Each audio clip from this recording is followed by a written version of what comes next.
બાયોકોન માટે પણ આજે પાર્થિવ ફોકસ રહેવાનું છે, કારણ કે જે સબસિડરી છે અહીંયાથી BBL એટલે બાયોકોન બાયોલોજિસ્ટિક્સ, ત્યાં એક ઇન્ટિગ્રેટેડ કંપની કરશે, સંપૂર્ણ સબસિડરી કંપની 100% અહીંયાથી બનાવવા જઈ રહી છે. એટલે બે વસ્તુ એક સમજીએ પાર્થિવ. એક તો જે ડીલ થવા જઈ રહી છે, એક નેગેટિવ એક ઇક્વિટી ડાયલ્યુશન જે છે એ મોટું અહીંયાથી થશે. પોઝિટિવ એટલા માટે કે હોલ્ડિંગ કંપની જે છે એ ડિસ્કાઉન્ટ પૂરું થતું આપણને દેખાશે, પરંતુ આને કઈ રીતે સમજવું જોઈએ?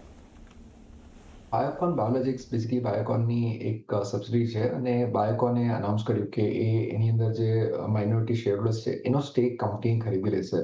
સો બેઝિકલી એમાં વિયરાર્ટિસ છે, સીરમ ઇન્સ્ટિટ્યૂટ છે, ટાટા કેપિટલ, ટ્રુ નોર્થ છે, એ લોકો ઓલમોસ્ટ 23.3% સ્ટેક હોલ્ડ કરે છે ઓન અ ફુલ્લી ડાયલ્યુટેડ બેઝિસ. એટલે overall I think that is the stack કે બાયોકોન વિલ એમાલ્ગેમેટ ઇન્ટુ બાયોકોન. એટલે એ બેઝિકલી આ જે સ્ટેક છે એ અરાઉન્ડ 405.78 પર શેરે બાયોકોનના શેર્સ ઇસ્યુ કરીને આ ટ્રાન્ઝેક્શન વેલ્યુ અરાઉન્ડ ડોલર આ ટ્રાન્ઝેક્શન જે છે એ BBL ને લગભગ $5.5 બિલિયન એ વેલ્યુ કરે છે. સો in that case I think definitely આપણે જોઈશું કે ઘણું ડાયલ્યુશન થશે અને મોર ઇમ્પોર્ટન્ટલી આઈ થિંક આગળ જતા બાયોકોને માઇલેનને પણ પૈસા આપવાના થશે, એના માટે પણ ફંડ રેઝ કરવાનું થશે.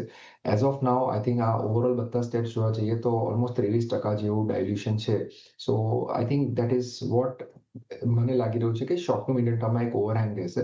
પણ પોસ્ટ ઇન્ટિગ્રેશન આઈ થિંક આપણે જોઈશું કે એની સિનર્જીસ અને એનો બેનિફિટ રહેશે, કારણ કે $5.5 billion valuation it's a very good asset to be having as a part of Biocon. અને બાયોકોનને 100% એની બિઝનેસ વેલ્યુ કેપ્ચર થશે, which is the biosimilar business. અને લોંગ ટર્મ આઈ થિંક માટે મને સારું લાગી રહ્યું છે, પણ short to medium term I think this deal might be overhang on Biocon stock. તો એક બાયોકોન માટે પણ આજે ખાસ આપણે એક સમાચારને કારણે એક અસર રાખીશું. ત્યારબાદ